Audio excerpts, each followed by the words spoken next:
mais adiante. Só resumindo o que a gente fez até agora, nós trabalhamos com a eletrostática. Agora vamos entrar na magnetostática. Antes de entrar na magnetostática, nós falamos de correntes, que já saiu um pouco fora da eletrostática, mas é porque nós veremos que, em contraste com o que acontece com a eletrostática, onde a gente tem cargas multiformes que geram um campo elétrico, a gente vai verificar que na natureza não existem cargas magnéticas que geram um campo magnético. Que gera um campo magnético, a gente vai ver que é corrente elétrica. Carga elétrica em movimento vai gerar um campo magnético. Então, por isso que, quando eu terminei a eletrostática, eu falei no capítulo 6 de correntes elétricas, mas nós vamos ficar nesse início em correntes estacionárias. Por quê? Porque as correntes sendo estacionárias, nós estaremos no que se chama de magnetostática. Essas cargas em movimento estão em movimento de forma, por hipótese, que as correntes sejam estacionárias. Sendo estacionárias, o campo gerado por elas não variará com o tempo. Então nós estaremos no análogo da eletrostática, só que para esse campo magnético que a gente vai chamar de magnetostática. Então a gente começa com a eletrostática, depois vai estudar magnetostática, e essas coisas eram separadas entre si. E depois, com alguns experimentos, algumas pessoas feito o Faraday, o Henry e o Maxwell, o pessoal acabou unindo a parte elétrica com a parte magnética. Variações de um campo acabam gerando outro, variações do outro acabam gerando o primeiro, e você acaba conectando a eletricidade com o magnetismo. Isso é uma unificação que eu falei na primeira aula do curso, e que é uma coisa muito bonita da teoria de Maxwell. Daí o nome teoria eletromagnética. E o campo elétrico e magnético estão relacionados, estreitamente relacionados. Mas, para a gente entender com calma, eu comecei com a eletrostática, estou indo para a magnetostática, e depois eu vou liberar a dependência temporal. E aí a gente vai combinar com as equações de Maxwell, que são 4 equações. Nós já vimos dessas 4, 2, só que no caso que não havia variação temporal. Uma foi a lei de Gauss, eu lá atrás comentei que a lei de Gauss vai continuar válida, mesmo fora da eletricidade. Então, no fundo, você já sabe uma das equações de Maxwell. E a outra equação de Maxwell, da eletrostática, era essa daqui, ó. Circulação é igual a zero para qualquer curva C.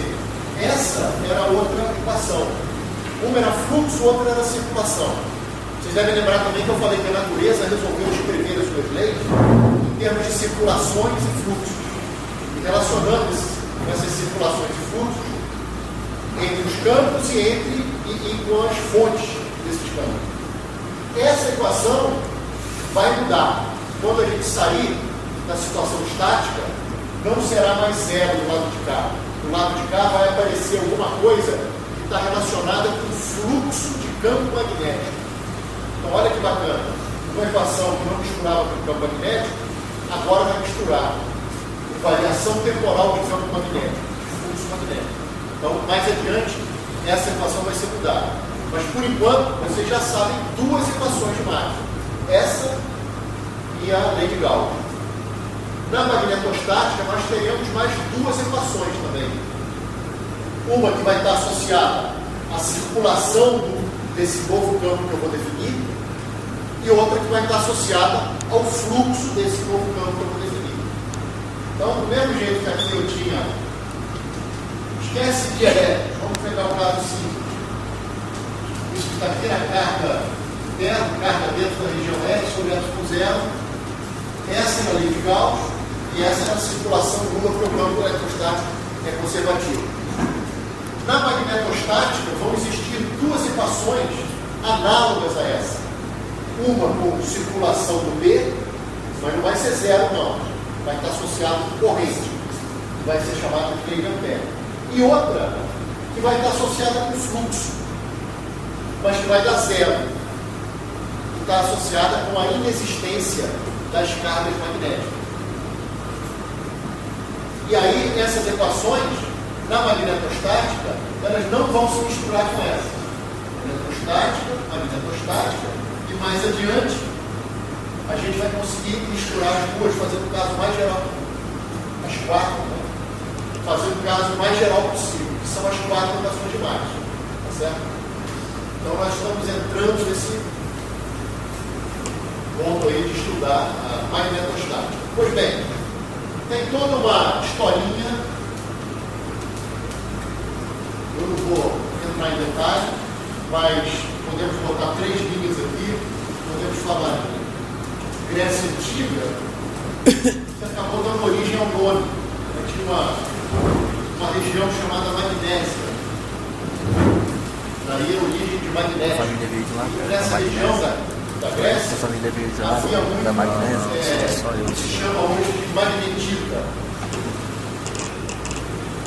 Magnetita, se não me engano, é alguma coisa assim.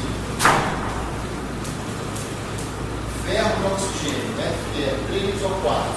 Isso que está aqui era um ímã permanente. Ímã permanente.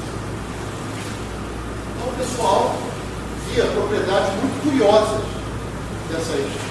Você pega 2 ímãs, aproxima, tem forças estranhas ali acontecendo. O pessoal já percebia isso lá desde a Grécia Antiga. Então, inclusive o nome magnetismo está associado com a região lá atrás. Depois, a gente pode dar um salto enorme e falar talvez da bússola. Os chineses, há 1000 anos antes de Cristo, muito tempo, perceberam que pequenos ímãzinhos, pequenas agulhas imantadas, elas se orientavam. Um experimento simples que vocês podem fazer é botar uma agulhazinha em cima de uma folhinha na água e ela acaba se orientando com o campo magnético, alguma coisa assim. Então o pessoal descobriu isso. Então, pode dar chineses, sei lá, russos. E quando se passar em um monte de séculos, eu vou dar um salto bem grande para o primeiro tratado importante sobre magnetismo. É um tratado de um cara chamado William Gilbert. E é um tratado sobre magnetismo. E ele, pela primeira vez, deixa bem claro que a Terra é como se fosse um grande ímã. Muito bacana essa visão. Então, Terra como um grande ímã.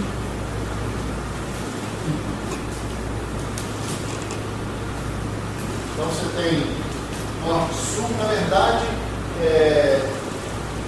norte geográfico é o sul magnético. Vou dizer só um detalhe. Você tem aqui linhas de campo, embora não tenha definido ainda o campo, mas o pessoal já sabia que tinha alguma coisa, você poderia fazer até desenhos. Você pega várias bússolas e coloca próximas a um ímã, você vai ver que elas se orientam de uma maneira que você consegue traçar linhas ali, quase que sugerindo ali o que é o tal do campo. Acabou ganhando o nome de campo magnético. Bom, então tem toda essa historinha, mas a gente vai definir o campo magnético. Bom, até antes de falar do campo magnético, o pessoal então já tinha essa ideia de ímãs. E acontecia uma coisa curiosa, por exemplo, eles percebiam que ímãs podiam se comportar como se tivessem 2 polos, e nem de polinho, mais Q e menos Q, os ímãs pareciam se comportar dessa forma, como se fosse, por exemplo, um material de elétron polarizado. Eu vou dizer por que essa analogia é boa. Pelo seguinte, o pessoal começou a ver que os polos podiam se atrair ou se repelir, os ímãs como um todo podiam se atrair ou se repelir. E por que não pensar então como se eu tivesse 2 tipos de carga magnética, que seria norte e sul? Só que quando o pessoal quebrava o ímã, não ficava com um polo numa mão e outro polo na outra. Quebrava o ímã e tinha 2 ímãs. Então, perceberam que você não conseguia ter essas cargas magnéticas. Num certo sentido, esses ímãs permanentes, eles são análogos a um material de elétron polarizado. Você quebra o material, imagine um bastão polarizado, para facilitar, imagine uma polarização uniforme. O que acontece? Lá em cima do bastão tem um sigma P, lembra? Que era P escalarinho. Lá embaixo tem cara negativo, de polarização. Ele se comporta como ímã. Se você quebra esse cara, você tem um carinha que tem mais. Quebra esse cara em dois pedaços polarizados, ele vai continuar tendo sigma P aqui e um cara negativo aqui também. Então é muito parecido o ímã de um dielétrico polarizado. O que acontece é que, em geral, quando você tem dielétrico e aplica o campo, ele se polariza, quando você tira o campo, em geral ele perde a sua polarização. Para os ímãs, não. Tem materiais que você submete a campos magnéticos, ele se magnetiza. Quando você retira o campo magnético, ele não se desmagnetiza totalmente. Inclusive, analisando os ímãs, vocês podem estudar a história do campo magnético terrestre e coisas do gênero. Porque esses ímãs foram formados por conta do campo magnético terrestre. Certo? Pois bem, então, isso que está aqui seriam os polos do ímã. No entanto, quebrando-se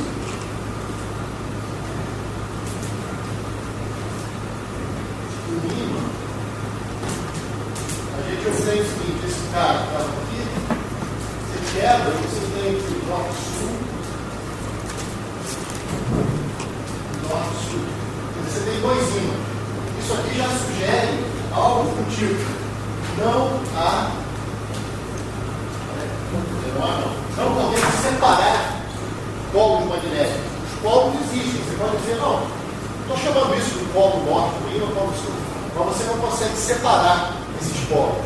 Na verdade, o que se verifica é que não há cargas magnéticas na natureza. Isso é um fato experimental. O dia que se encontrar que se chama de um monopolo magnético, todo mundo tem que pegar o caderno do nosso curso, vocês vão guardar no carinho, certo? Vai acabar o curso, todo mundo vai guardar, vai jogar fora. Aí vocês voltam e falam: caramba, o Farinha falou, tem que completar lá as equações de Maxwell, vão ter que ser generalizadas para incluir o monopolo magnético. Mas não existe, não foram observados ainda. Tem gente que passa a vida trabalhando em experimentos para ver se tem partículas que vêm do espaço com carga magnética. Mas até hoje não se verificou. Já houve experimentos dizendo que haviam detectado, mas depois o pessoal voltou para trás. Então tem gente que passa muito tempo estudando isso, e seria muito importante para algumas teorias também. Então, não existe, verifica-se experimentalmente, não há nenhuma razão teórica para que não existam. Podem existir. Então, verifica-se experimentalmente que não existem cargas magnéticas. Isso é um fato experimental, pelo menos até o momento. Okay? Inclusive, uma das equações da magnetostática e, aliás, uma das equações de Maxwell é dizer que o fluxo desse campo magnético, através de uma superfície fechada qualquer, é zero. Porque além de Galton dizer que o fluxo era proporcional à carga que está lá dentro, se não tem carga magnética, lá no campo magnético, o fluxo, através de qualquer superfície fechada, vai ser zero. Isso é uma das 4 equações de Maxwell que a gente está querendo aprender. Okay? Bom, para terminar a aula, deixa eu só definir campo magnético. E a definição é feita através da força. Da mesma maneira como nós definimos campo elétrico. Então definição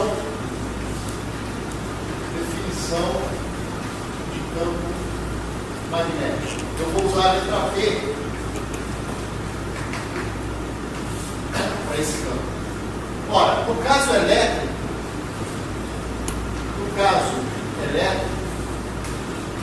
como é que a gente definia a mesma força? Perdão, o campo? Eu dizia que o campo era força sobre carga. Isso dava o campo para uma carga parada, lembra disso? Pega uma carga, coloca aqui, mede a força, divide força por carga, esse é o campo. Na verdade, a gente fazia isso com uma carga pequenininha, teste que tendia a zero, para que essa carga não alterasse o campo que eu quero medir, certo? Mas, por definição, o campo elétrico era isso aqui com uma carga em repouso. Pois bem, quando você tem uma carga em movimento, você tem isso daqui, ó. Imagine uma partícula que tem uma certa velocidade v. No caso geral, no caso mais geral possível, você verifica que a força sobre essa carga, ela pode ser escrita assim: carga vezes alguém mais carga, velocidade da carga, produto vetorial com outro alguém. Deixa eu explicar o que eu estou fazendo aqui.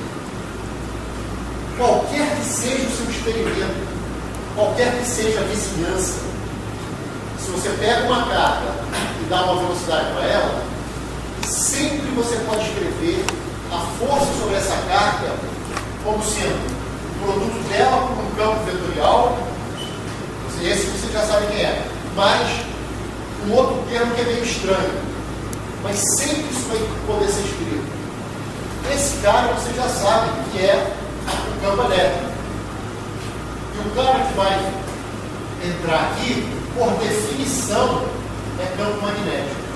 Então, o que eu estou dizendo para vocês é que a definição de campo magnético vem através da força magnética sobre uma carga em movimento.